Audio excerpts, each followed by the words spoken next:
Okay, great. We're live. Welcome, everyone. Good afternoon. I'm Diana Gomez, Advocacy Manager at Progress Texas. And thank you for joining us today for the State of Texas's election results. We are joined by Royce Brooks, Executive Director at Annie's List, Manny Garcia, the Executive Director of the Texas Democratic Party, and last but not least, Jeff Rotkoff, the Campaigns Director at Texas AFL-CIO. Good afternoon, everyone. Hey. Good afternoon. It's so great to have y'all.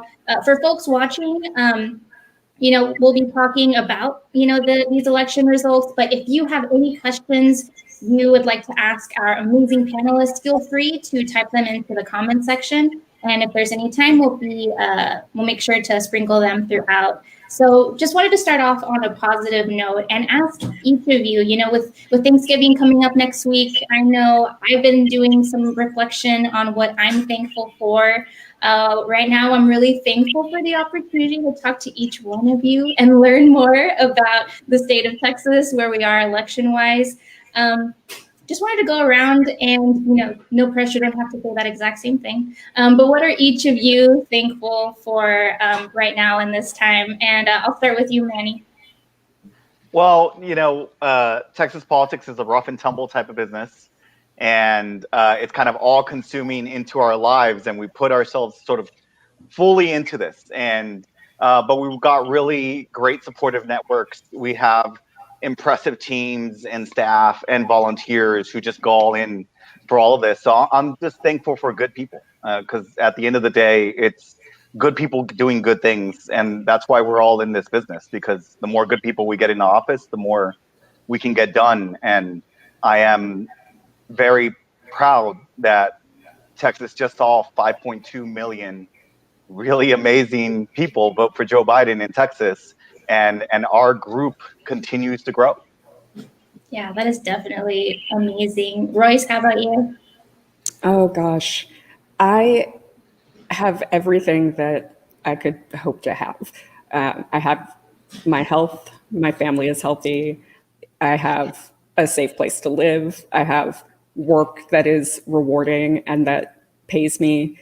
I have what everybody deserves and what all of us on this call are fighting for every day.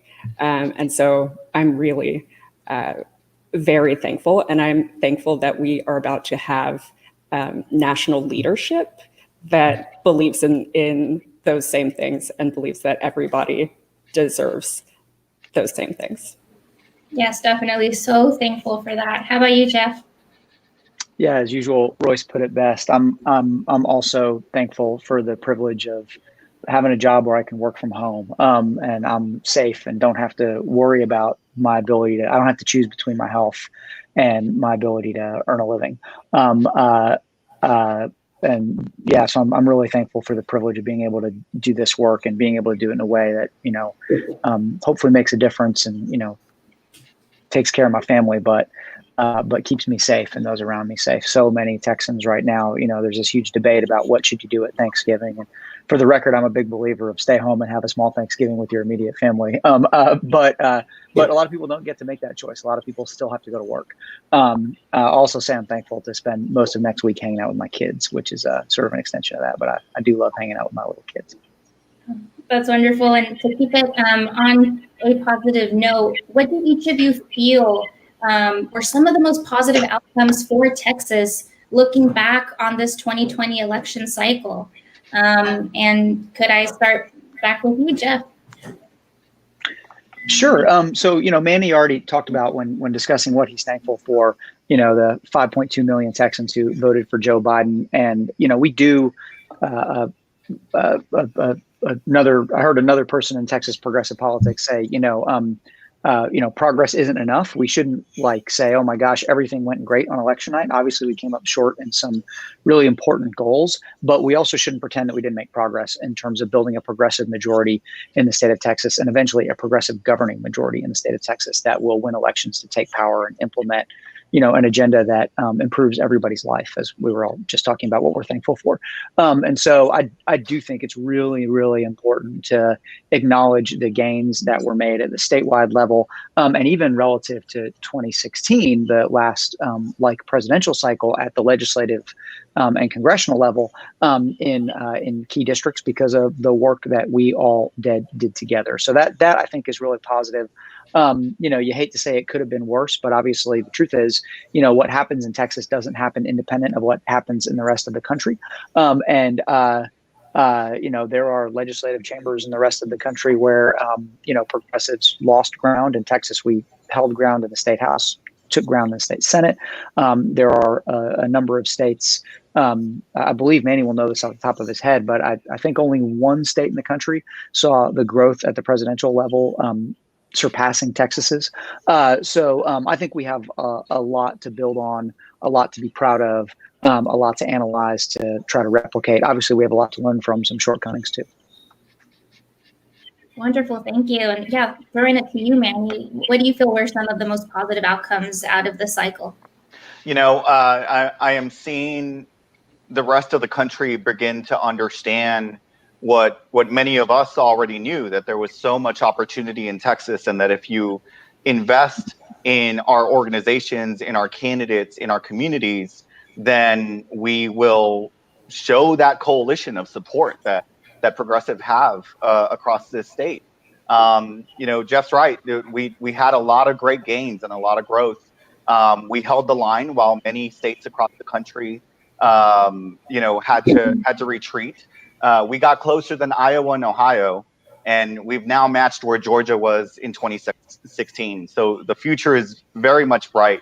And I feel like we spent a lot of time in this election cycle trying to make sure that the nation understood that Texas was a battleground state, paying attention to us and trying to make sure that they committed resources into Texas.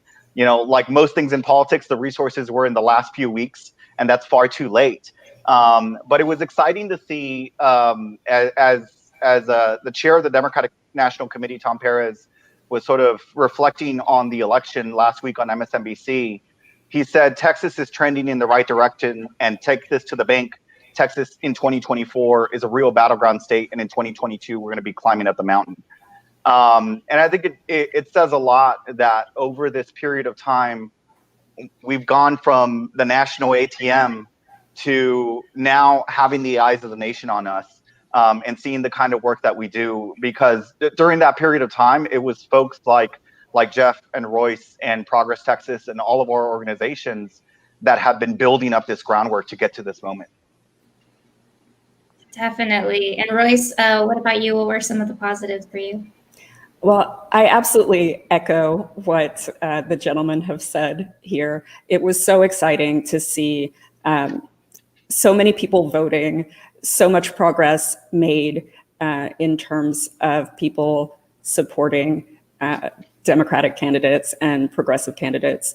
I think I would like to point to our friends out in Harris County as one of the real bright spots. The leadership that they were able to display, and the creativity to be able to make sure that people could vote safely and conveniently during this global pandemic that our state leadership from the governor's mansion on down have decided not to try to protect us from.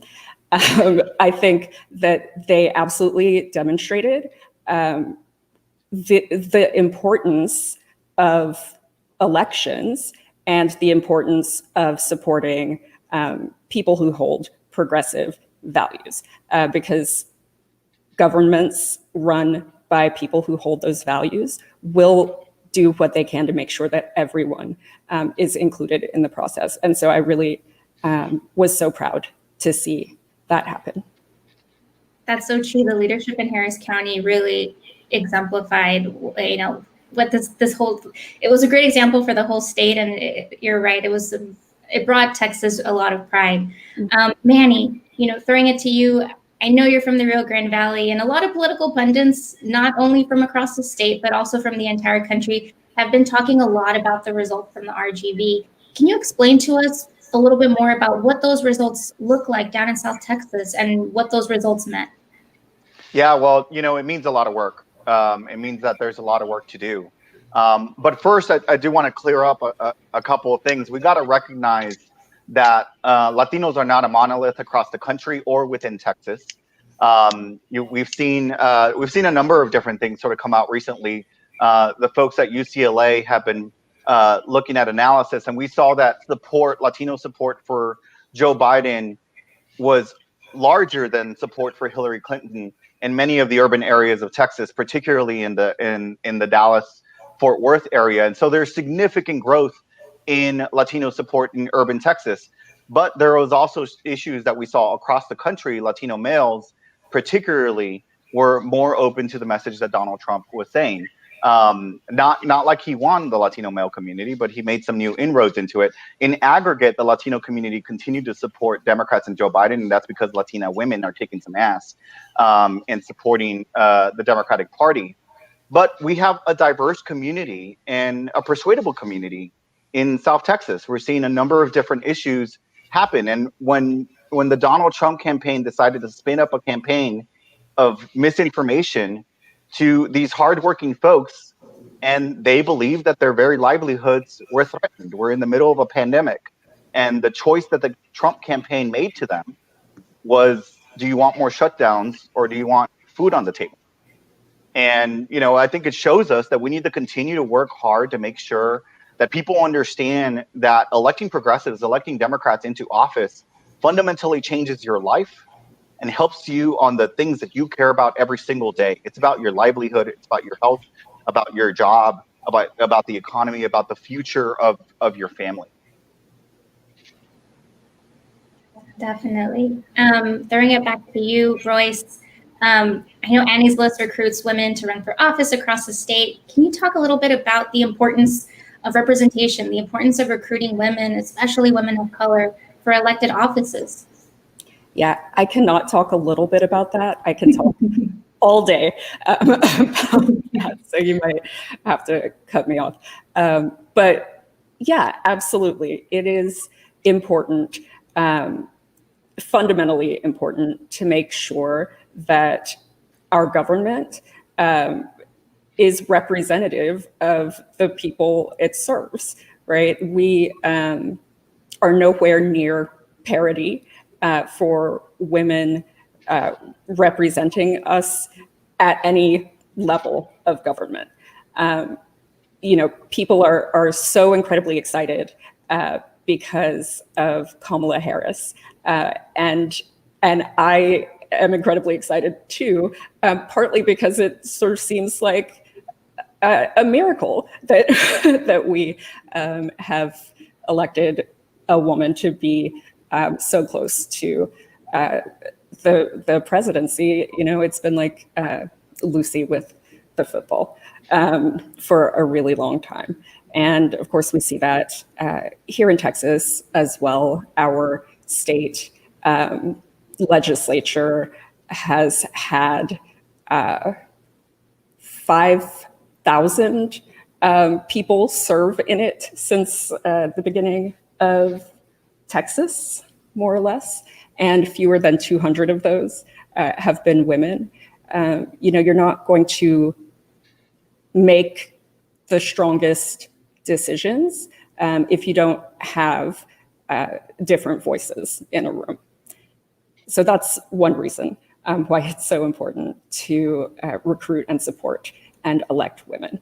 Of course, we also know that women tend to bring certain strengths to their work as elected leaders. There have been studies on this that show that women tend to govern less ideologically and more with a problem-solving approach than men often do, and they're therefore ready and willing to work across the aisle, to compromise, to do what it takes to get things solved.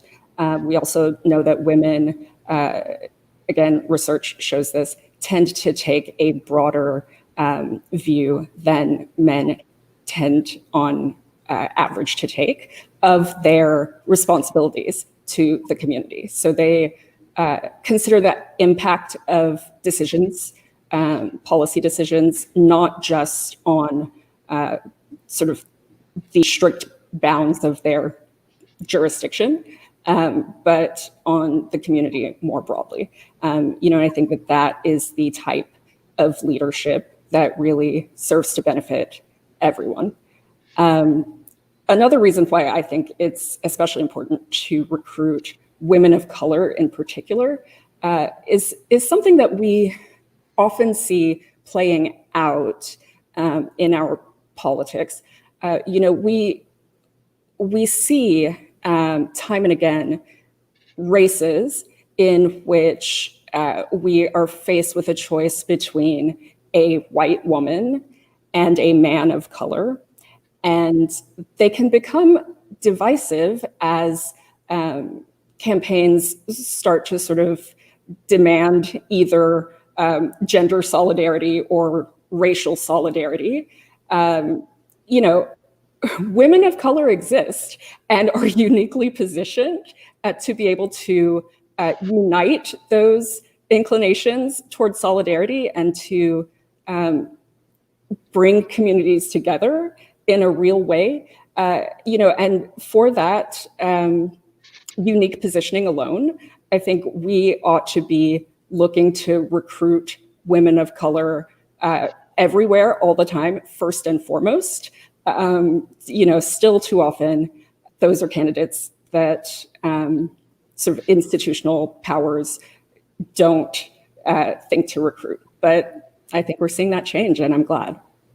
Yeah, definitely. And I think in this cycle, we've seen the power of the vote that women have, especially women of color, not just in Texas, but across the nation. And so it's really great to think about not only the power of that vote, but also the power of that voice and leadership and representation. It's so amazing.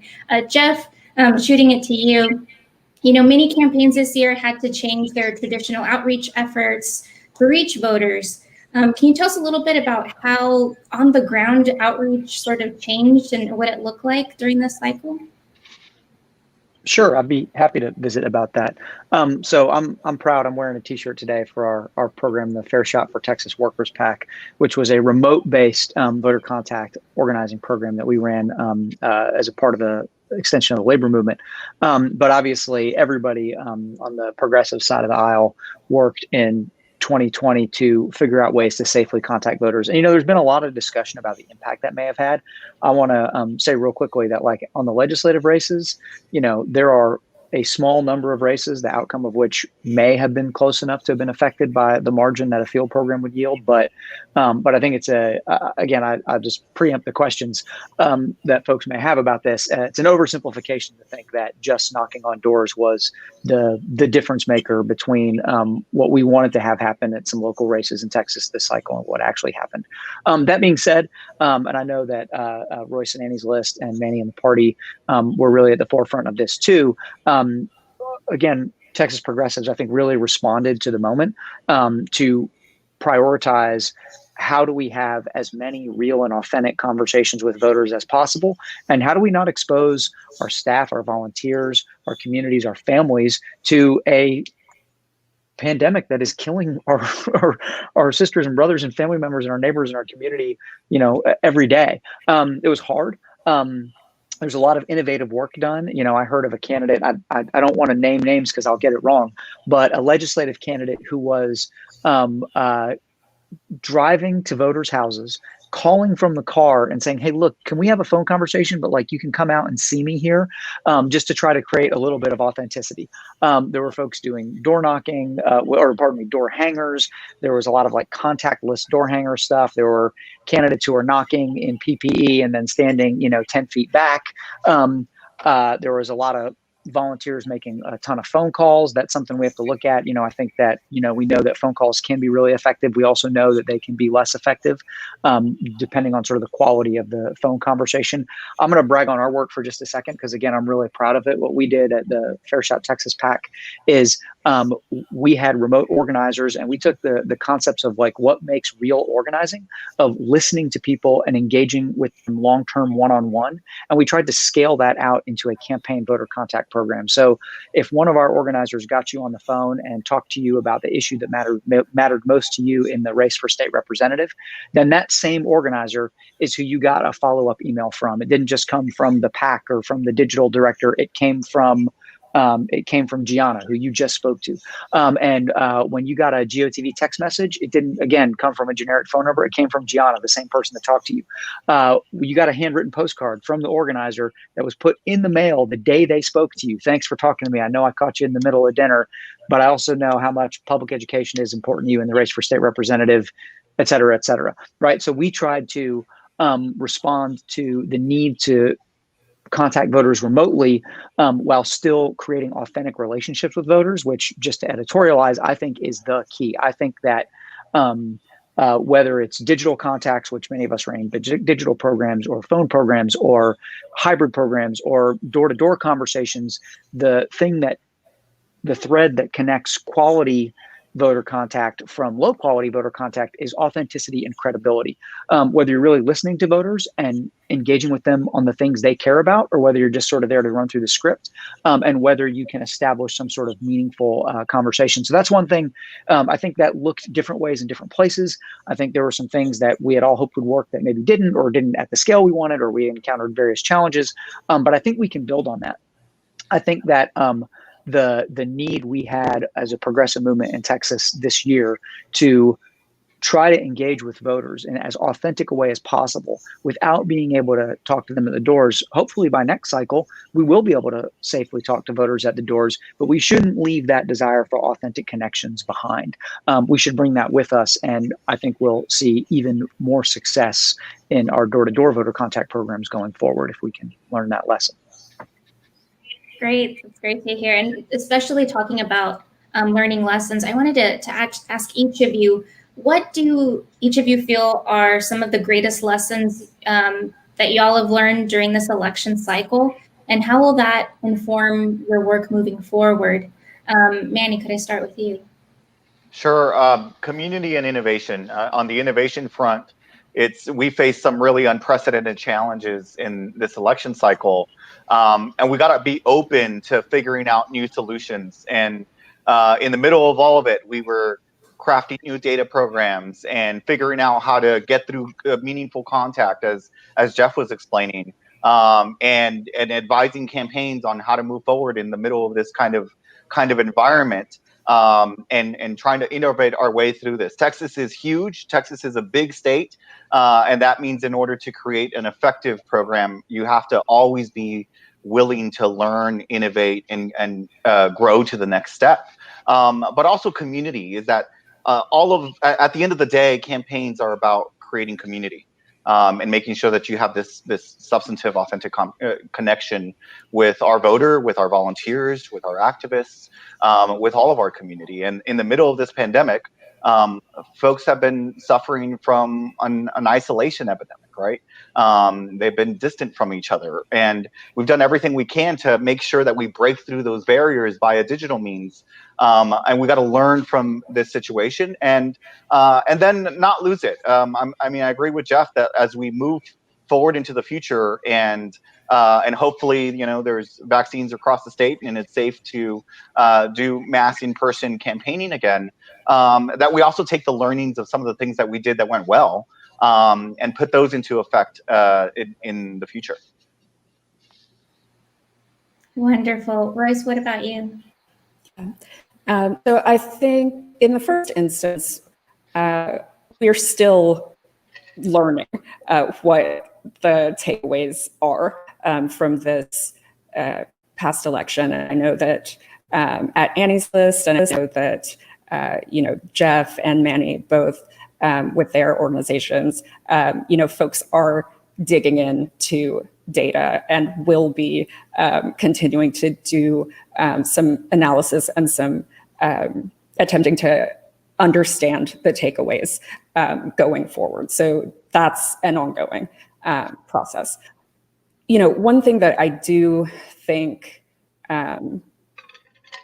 this is this is my opinion and also something of my soapbox, right? But flipping Texas is long, hard work. It requires constant and continual investment and organizing and informing of voters and engagement in communities. It was never going to be something that we could accomplish in one cycle or 2 cycles or 3 cycles, right? And that is because the state and our systems are specifically designed to keep what we are trying to make happen from happening, right? It is not an accident that it is so hard to register to vote in this state. It is not an accident that our legislative districts are so gerrymandered that you can turn an entire county blue, Tarrant County, hometown, shout them out, Biden carried Tarrant, and yet all of the state legislative seats underneath that did not go blue, right? That's not because of some particular failing of those campaigns. It is because the districts are designed that way, right? And so we are fighting an uphill battle. We will win it, but we need to stay engaged. And so I hope that people do not sort of get discouraged or decide, I voted this time, I got engaged, nothing happened. I'm going to turn away from this, right? It is not the case that nothing happened. A lot of great things happened. And if we keep going, we absolutely will get there. Yes, definitely. We've got to keep going. Jeff, throwing it to you. What are some lessons learned and moving forward, what do we do? Yeah, again, as usual, I just want to echo everything Royce just said, and Manny too. But specifically, this question as to the barriers of infrastructure that have been created to make it hard for progressives to take power. It's not about progressives taking power. The folks writing the rules in Texas have done their best to make sure that the government of Texas doesn't look like the people of Texas, and they've done that by making it hard for the people to hold their government accountable. So I would say, one lesson is if you're tired, if you are sick of politics, I hear you. But you got to sign up for a shift for Reverend Warnock or John Ossoff in Georgia, or the Georgia Democratic Party, or your nonpartisan progressive Georgia organization of choice, because we need the United States Senate to pass the John Lewis Voting Rights Act. We need to change the barriers that make it hard for the people of Texas to participate in their democracy and for the democracy to reflect the people of Texas. That's one thing. Just to, again, continue on with what Royce said. The other thing, at least for me, just for me, is, like Manny said, Manny talked about building community. I've had a lot of staff over the course of my career and run a lot of different campaigns, but never having done it in the middle of a pandemic, a lot of us have in progressive politics been talking for a number of years about needing to change the culture of campaigns. Campaigns are not always the healthiest place to work, to say the least. And at least, certainly when I came up, there was sort of an attitude of your commitment to the cause is demonstrated by how miserable you're willing to be. And it shouldn't have to be that way. We shouldn't be afraid to, work 20 hours a day when we need to.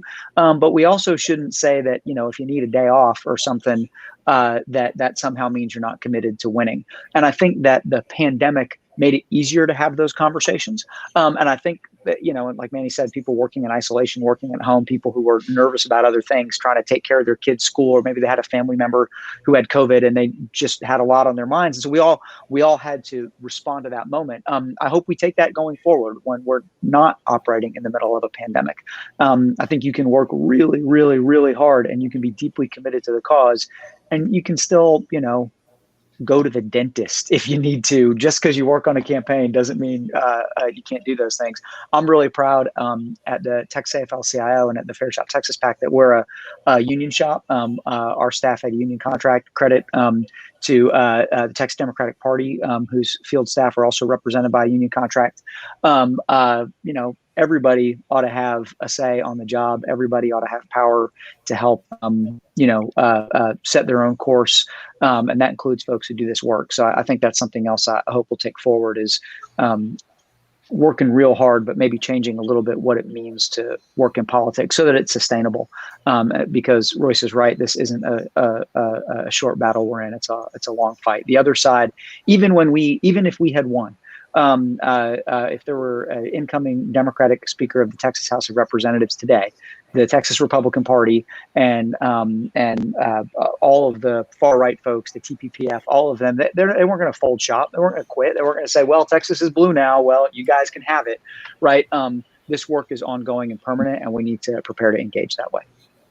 Yeah, definitely. Got to continue going on. And, speaking of, we have the ledge session coming up. I know one big positive thing out of this election cycle was the fact that Texas was able to hold the line and keep a lot of those incumbent seats. And this for the Texas ledge, this question is for anyone who has any opinion on it, but would you mind telling our viewers how important that is and what that means for this upcoming session?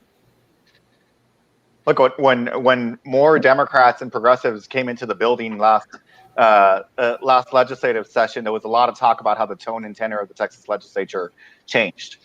We're now facing unprecedented challenges, and there's no doubt in our mind that this is going to be a fight. And I'm proud that those members of the Texas House and members of the Texas Senate, those Texas Democrats are ready for this fight. And they're going to be fighting for working families in the legislature. And as we go throughout the duration of the year, we're also going to have the fight about redistricting, which is sets the foundation of the very foundation of our democracy and the representation for the next decade.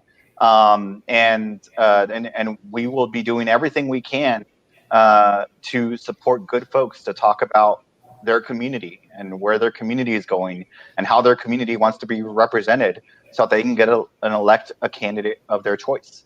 2021, we got a lot of work to do. We got a lot of organizing to do. And we got a big fight ahead of us. But I think we got really amazing folks in the Texas Capitol who are ready for this fight. And to Royce's point earlier, we got really amazing folks across Texas in our county governments. Hayes County is run by Democrats, Travis County, Bexar County, Dallas County, Williamson County. We won at the top of the ticket. We won a sheriff's race there. Fort Bend County is run by Democrats. Harris County, obviously, run by Democrats. There is good work happening in our county governments as well. And there's a lot of work to do in 2021 to make sure that people's lives and livelihoods are secured. Can I add one thing there? It's because I want to. It's not just that we held the line, right? We did actually win a Texas State Senate seat, which is a huge deal. We are so fortunate to have Roland Gutierrez entering the Texas Senate in Senate District 19, which stretches from San Antonio almost to El Paso, all the way through far west Texas. That seat was held by a Republican named Pete Flores during the last legislative session, who was, I'm certain of perfectly nice gentleman, but from a policy perspective, no different than having Donald Trump hold the seat, frankly. I mean, just someone who towed the party line or if not Donald Trump, at least Dan Patrick have the seat himself. And so winning that Senate seat is a big deal that can have serious, potentially positive policy outcomes. Now, not to like play pundit on it or whatever, but the lieutenant governor may change the rules. Certainly will consider changing the rules to weaken the Democratic minority in the state Senate again. But even if he does that, I'd rather have the vote than not. And we're really fortunate to have won that seat. And that didn't happen by accident. That took a lot of work.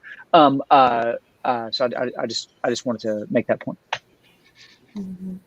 And if I could also just add, it's not only about the ability to pass some of the needed legislation that can help Texans. It's also the case that our Democratic legislators are on the front line of defending against so many proposals that would harm Texans. The fact that Senate seat flipped means that it is going to be that much easier, potentially, to keep some of the bad proposals on things like eliminating abortion in the state from actually coming up for votes. So, we really are very, very lucky to have such talented Democrats serving in our ledge. Definitely. And as Manny said before, a lot of eyes are on Texas. It's a battleground state, especially with how close we saw it coming. Any takeaways for next steps for viewers watching on, is the election, now that this presidential election is coming to a close, does that mean that the work is done now? What are some things that folks can continue on getting involved in? Any reality check for folks that think that it's over? And any tips or helpful insights on next steps for Texans across the state? I am moved to quote a very sappy movie, The Notebook. It wasn't over. It still isn't over, right, y'all? It's never over. And however much more engaged y'all were this cycle than in previous cycles, that's how engaged you need to be all the time. Even in 2021, which is a so-called off year, right? Many of you will have local elections and have the opportunity to elect the people who run your cities, who run your schools. This is important stuff. This is the stuff that impacts your day-to-day life and that of your loved ones. So please continue to stay engaged, continue to volunteer, continue to give. Check out Annie's List. We're annieslist.com and at Annie's List TX on your various social platforms. Check out Texas AFL-CIO and their work, and obviously check out the Texas State Democratic Party. Yeah, ditto. Like I said before, if you make time for one shift in Georgia, it would be really, really great to win those two Senate seats in Georgia. And then Manny mentioned this earlier. There were a lot of resources that flowed into Texas this year as people decided, wow, Texas might be real. A lot of those resources flowed in October. And while we were deeply grateful to have them and appreciative of them, everyone in Texas did our best to spend those resources responsibly.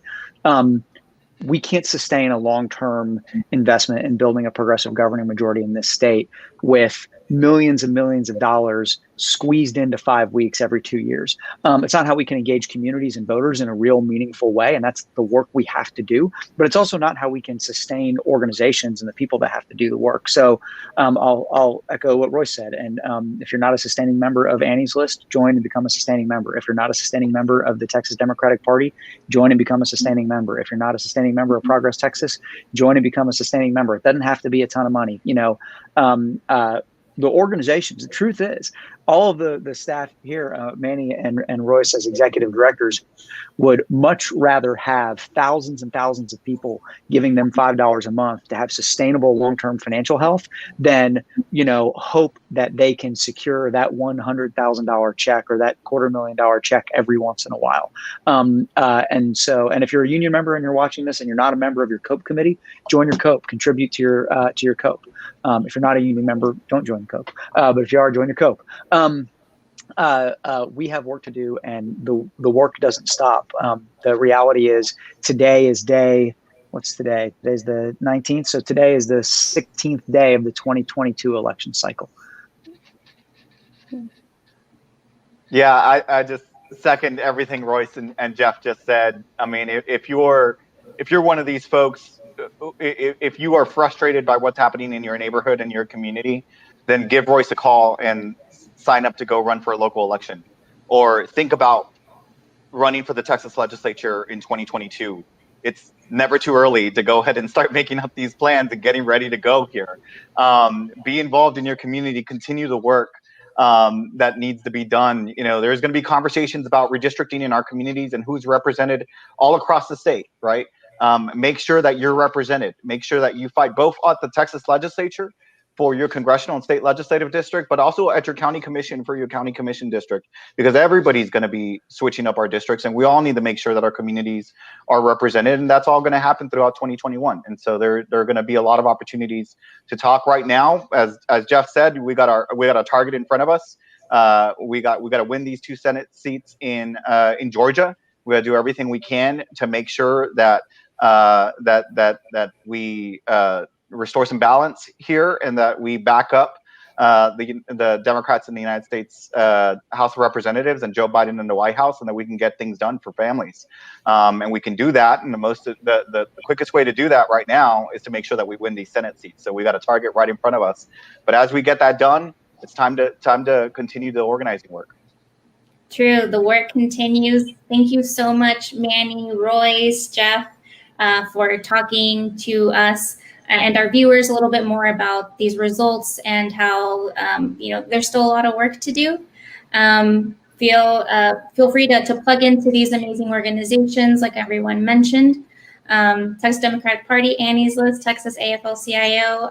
Thank y'all again for joining us, and I hope y'all have a great rest of your day. Thanks everybody. Thanks, y'all.